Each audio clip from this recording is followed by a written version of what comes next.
guess what? We are moving out of the RV. Yep. RV life for us is over. For now. What's going on? Watch the rest of the video and you'll find out.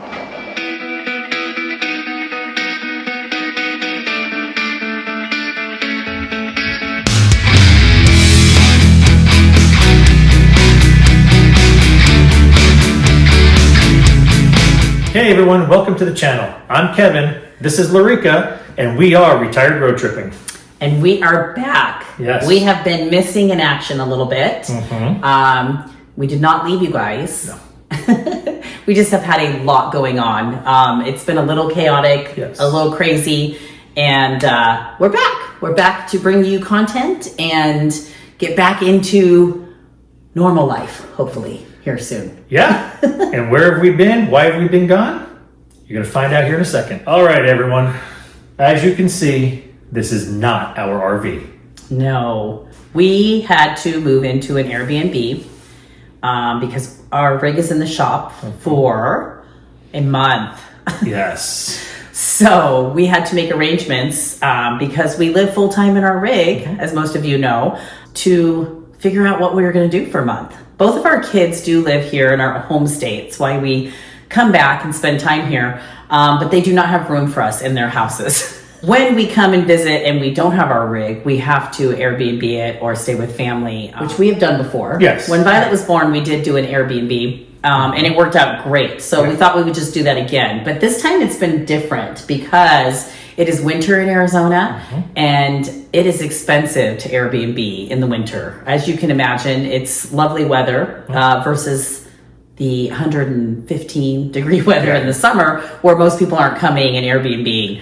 This time around has been different. Yes. So, like Larika said, the RV is in the shop for a month. And we'll get into why it's in the shop and everything. We'll get into that later. But we pretty much had to literally move out of the RV completely. We were allowed to keep a lot of our personal stuff in there, but think about everything you need for a month to live. We had to bring with us. So we had to clean out the entire refrigerator and the freezer completely, all of our perishable food items, obviously your clothes, your personables. Which isn't a bad thing because, especially with the food, because then you're not wasting. So obviously in an Airbnb, you have a kitchen. Yeah. So we just transfer all of that. It's not a huge deal, except for when you go to do it. Yes. We're going crazy. That's what we're doing. I am packing the refrigerator and the freezer right now because I have to take everything out of them because we're moving. That's what we're doing. And I'm irritated. So it just, when we Airbnb last time, we were here for 2 weeks, you brought your suitcases, we ended up flying out. So you go shopping, you fill up for a little bit, and you do the best you can that way. You buy the minimum. Right. And there's pros and cons to each way. I think the month, it's just more to think about. Yes. And so in my mind, I was like, if we're going to be out of our house for a month, I'm going to bring as much possible to where we feel comfortable. So I don't know if you guys have Airbnb or what is it, VRBO? Yeah, one of those. One of those where you do a house. They do, there's bedding, there's towels, there's everything. I just was like, you know what? We're going to have laundry for a month. I'm going to bring I brought our bedding, our towels, all of that stuff because I'm just going to wash it and be able to continue to wash it. And what I like is we put our own sheets and our own comforter on the bed here. We are using our own towels. It provides a little bit more of a comfort. Yeah. It's not that I don't think the other towels and stuff are clean, but it's just, you never know. It's somebody's house. And not to freak everybody out there, but I was like, if we have the opportunity to do it, we're just going to do it. So when we moved a bunch of our stuff out, I'm like, we're just going to take anything and everything that we can think of that would be comfortable for us. Well, you brought all the towels and sheets anyway to wash, so that made it really convenient. But then as I brought them in, I'm like, I'm going to just make the bed, the master bed, with our own sheets and comforter and obvious pillows and all that because you're just more comfortable then. You already have this, month of change So why not make it more comfortable is the route I was going. So as most of you know, we've been watching our granddaughter while we're in our home state for the winter.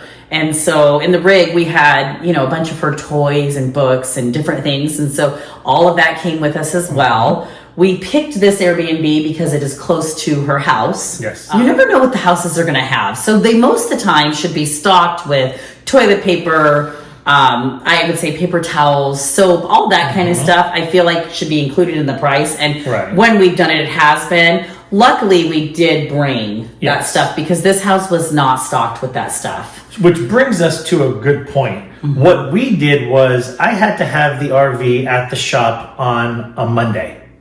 We got the Airbnb on Saturday. So we actually had 2 days of moving into the Airbnb. And really that first time that we came down here, we came pretty much with nothing. We just drove down here, got the keys, walked in, checked it all out. And Larika and I literally just walked around, made notes. Okay, they don't have this, they don't have that. We need to bring this, we need to bring that. Because a lot of times it's the bare minimum. Yes. Especially in the kitchen. And you're used to using your stuff. Yes. So... yeah, we brought our own Keurig. We brought our own air fryer. I brought the barbecue, the Blackstone, a table to put it all on so we can barbecue. Yeah, I brought cookie sheets because I knew I've had to do some baking. And I kind of wanted to do some baking because it's not always easy to do in the rig. For me, primarily, it's more just the heating up of the house, basically. Right. Yeah. So when I was here, I'm like, oh, I'm going to do laundry and I'm going to bake. Yeah. And so I brought a lot of my personal stuff that way. Just you have to think about like your spices, otherwise you're going to the store and you're buying it. And I told Kevin, I don't want to buy all that because I have it. And so it was a lot of planning that way. Right. But it's paid off because I feel like that's kind of made it more comfortable. Yeah, and the nice thing is we didn't fly anywhere. Right. Where we dropped the RV off to here is about 15 miles. So we were able just to kind of go back and forth between the RV park at Campground USA and here. We made, about 3 trips in the truck? Yeah. And pretty much brought everything. I mean, we even brought our T-Mobile at-home internet. Because as you guys know... with TV, too. Yes, we brought a TV. Because you guys know how it is with Wi-Fi. Everything you own is pre-programmed to your Wi-Fi box. And I didn't want to have to reprogram it all to somebody else's, and I don't know how secure it is. So we did. I brought my own T-Mobile Wi-Fi, plugged it in the corner. We did bring our TV that we keep on the outside of the RV. I put that one in the living room because, again, it's programmed to our YouTube TV and our YouTube and all of our channels and everything that we had recorded and DVR'd and everything else. So, again, just to kind of make it feel a little bit more like home. Yeah, it just makes that transition a little bit easier. I think we're trying to remain super positive about having to be here for a month. It has been tough. Yeah. We had gotten some comments, or people had said when they knew we were going to move into an Airbnb for a month, they were like, well, don't get too comfortable. Yeah. And I mean, it's funny. It's the exact opposite is kind of happening. Like Kevin and I both find ourselves really missing the rig. And for me, I was thinking about this. It's actually a really good sign. Yes, it is. Because when you first start out RVing full time and you're all excited, we've talked about this, you're on this adventure, you have to learn to slow down because eventually you're just living. Yeah. And I remember when we first got on the road, we had good friends of ours that had already been doing it, and they said, the hardest part is to remember that you're not on vacation. Right. And we've got that down now because we really miss our home. Oh, because it's home. Yeah. Yeah. I even miss like the park that we stay in while we winter in our home state. I miss my connections there. Like I miss doing my walks through that RV. I miss seeing my friends that I've made and going to the events. Like I have the February calendar. So I can see what's going on even though I'm missing out. Now I could drive over there and do it, but it's that feel because we've talked about it here in the house and we're like, well, what would we be doing? It doesn't matter. We'd be outside. We'd be meeting people. Yeah. It's that community that you have in your RV park. Right. And we're really missing that. Like 100%. Really missing that. I miss going outside and sitting and just seeing the RVs and watching people come and go, and you wave and you meet people. Yeah, having conversations. This is an established neighborhood. Everybody's probably been here forever, and then there's us. We just we stay inside or we leave and go visit the family or friends or anything like that. It's not the same. Yeah. It's not my couch. It's not our chairs. It's, I don't know, it's just not as comfortable as being home. And I'm sure some of you guys who are full-time, you understand, like, you know, you go to different places, and we've done it. Our family is like, oh, why don't you just, you know, come stay with us, and, you know, you don't have to stay in your trailer. I'm like, no, this is home. Yeah, we want to. my own parents have said, you know, when we're back for the holidays, why don't you just stay with us so you can be in a house? I have my house with me with all my stuff. I mean, some people, they just don't understand how much you turn your RV life into your home. That is my house. That is where, you know, we like to be, you know, out your bed, your couch, your kitchen, your everything. Even, like, you know, people say all the time, well, don't you just love having the shower in a real house? I don't. You know, it's a fine shower. It's nothing, but it's not mine. You know, I miss my little mirror that I can shave in the shower with, you know, just little things like that you forget about. You know, it makes your RV your home. Right. I think sometimes family members and friends, they don't understand that. I think sometimes people think that when you live out of your RV, they kind of like equate it to camping. Yes. Instead of living. And that's just not known. Yeah. And that's okay. We don't hold it against them. We just are always like, no, we have all of our stuff. Yeah. So we're not on a 2-year camping trip. So all this to be said, we're not complaining, because here's the thing. There's always, we say it all the time, there's always positives and negatives to everything that happens. This has actually been a blessing with our rig being able to be worked on here while we're here. Under warranty. Under warranty. And we don't have to go all the way to Alabama to get it done, because Tiffin, that's where we would have to go. And we just, so there are so many things to be thankful for, and the positives that have come along with being out of our house for a month. Yeah, we're not missing out on family time, having to leave Arizona earlier than originally planned to go get this warranty work taken care of. Because that was the original plan. They were like, oh, come back to Alabama, you know, the beginning of March. And then we were like, well, we're going to miss then 2 months of our family time with our granddaughter and our kids and everybody else. And then luckily there is a Tiffin authorized service center right here in town, and they were able to take care of it all for us. So even though we're out of the RV, we're out of the RV here. Right. We didn't have to go all the way to Alabama and then find an Airbnb. Right. So I like being home. The positives are that we are here. We're not driving to Alabama. We're not dealing with weather. We're not spending that gas money, the mileage, the fatigue that sets in when you are not really going to get set up and enjoy a place. You're like, when you're going for service, plus you just never know how long it's going to take them, how long you're going to be there. Eating out is always an issue. Staying, if you can stay in a bay or if you can't. So there's just so many unknowns to having to make that trip out there, where this provides comfort. Even though it's a pain and we're missing our home, it's actually the better, and we are so fortunate that we have been able to do it. I have loved having a dishwasher. Still won't get one in the rig. It's just, you take advantage of it when you have it, but we don't need it. Like, I'm completely fine doing dishes, and I don't need, I would much rather have the storage. But it's like when it's sitting there and you get it, you're like, oh yeah, I'm going to use it. Same thing with the washer and dryer. Oh, the washer and dryer, love. We probably will never get one. It's nice just to have it right here. I would never say never, but we'll see. We're not getting one anytime soon. I so don't mind doing laundry. I like the closet. Yeah, we have good space, but also it's just, I don't mind doing it. But gosh, when it's sitting right there and you can just do whatever load you want, especially when it comes to like towels and your bedding. It's so lovely, because sometimes there's just, without going to a laundromat, it's hard to get your bedding done. And obviously, like our comforter and stuff, we won't have that in the summer months, but in the winter months, you feel it more. I always say laundry is worse during the winter because everything's bigger. It's like your sweatshirts and your jackets and your jeans versus summer, which is so easy. But it's just the time of year that we're in. So it's been lovely doing laundry. And the shower is fine.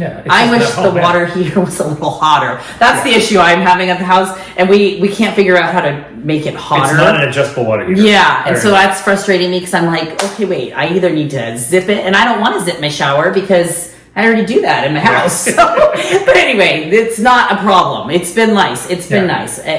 I don't know. And we're closer to our kids, actually, both of them. Yeah. And closer to Violet. So Right. it has been easier if they have to run out or whatnot.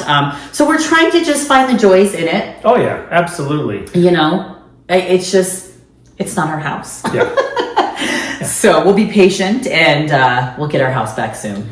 Yeah, we just wanted to go over some things to think about if you guys find yourself in a situation where you have to move out of your RV for an extended period of time for service. Airbnbs are great. We talked to some friends and one of them looked at me and said, oh, I don't know if I would deal with an Airbnb. I would just get a hotel room. But then you don't have all your stuff, the refrigerator, your food. You're going to lose a lot of your kitchen moving into a hotel, and then think about how much you're eating out every single day. Yeah. And again, this is a month. Yeah. So for us, the Airbnb, VRBO, whatever you want to call it, was the best bet. But again, you know, something to think about. Try to get it a day or two early so you can walk around and see what you need and make notes. And again, as long as you're driving, we loaded up the truck and brought it back and forth. And we did the same thing with the way back. We are due to pick up our RV on the last Friday of February.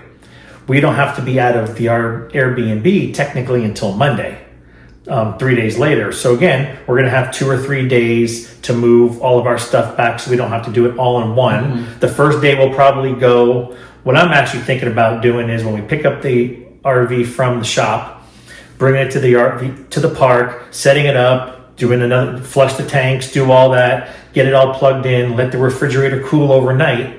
And then maybe on Saturday, the next day, we'll start bringing our food and stuff because that'll allow the refrigerator and the freezer to get down to temperature, kick the AC on inside a little bit, get that, you know, musty, been closed up for a month out of it, and get it all ready to go. And then we'll start moving our stuff back and forth. And again, take a couple days. We don't have to do it all at once. Bring a load, set it all up, put it all away, and then come back and get another load. So we're not like killing ourselves, or like when you move into a house, you unload the whole U-Haul into the garage, then you stand there and you look at this big pile and you go, well, time to start finding a spot for it. So we're going to try to do it, you know, in a day or two process and enjoy it that way. Yeah, I agree. I think if you're going to do an Airbnb and you have the opportunity, bring as much of your own stuff to provide that comfort. Even though an Airbnb is great and you have a house, it's not your house. And so sometimes you can feel that, or you have that added expense because you end up going out and buying things, you know, that you need. So it's not the worst. Like, we are very blessed, and we'll say that every time. I'm super proud of us because we really miss our home, and it really is our home now. It's not just a vacation that we go out in, and I love that, and I love our house. But I love that it's getting what it needs so we can get out on our next adventure, our next loop, and it'll be all dandy for now. Yeah, we leave in 6 weeks for 2025 loop in 6 weeks from now. Yeah. We have 2 more weeks here. Then we'll have a month back in the RV, back at the RV park. And then we hit loop 2025. Hit the road, Jack. Yeah. Yeah. Well, we hope this helped you out. If you guys are, you know, find yourself in that position, just some things to think about if you find yourself in this situation. And next week, we're going to tell you what happened to the RV and why we're in this house for a month. Yeah. All right. If you like this video, do us a favor, hit that subscribe button, ring that notification bell, and you'll be notified whenever our videos come out. All right. Bye-bye. Bye.